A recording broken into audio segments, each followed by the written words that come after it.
Gospel according to John chapter 5 verse 1 to 16.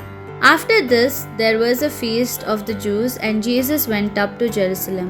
Now by the sheep gate in Jerusalem there is a pool called Bethesda in Hebrew, which has 5 porticos. In these porticos lay a multitude of sick people, blind, lame, and paralyzed, waiting for the water to move. For at times an angel of the Lord would descend into the pool and stir up the water, and the first person to enter after this movement of the water would be healed of whatever disease he had. There was a man who had been sick for 38 years.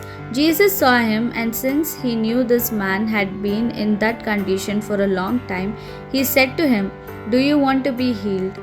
And the sick man answered, "Sir, I have no one to put me into the pool when the water is stirred.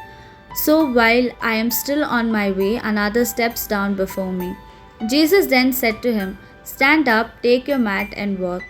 And at once the man was healed, and he took up his mat and began to walk. Now that day happened to be the Sabbath.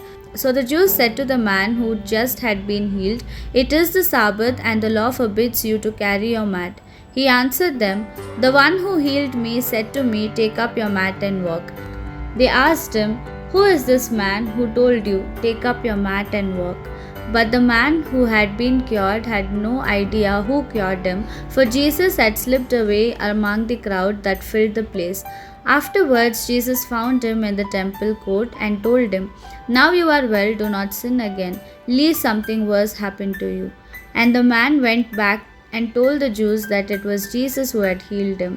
So the Jews persecuted Jesus because he performed healings like that on the Sabbath. The Gospel of the Lord. Praise to you, Lord Jesus Christ.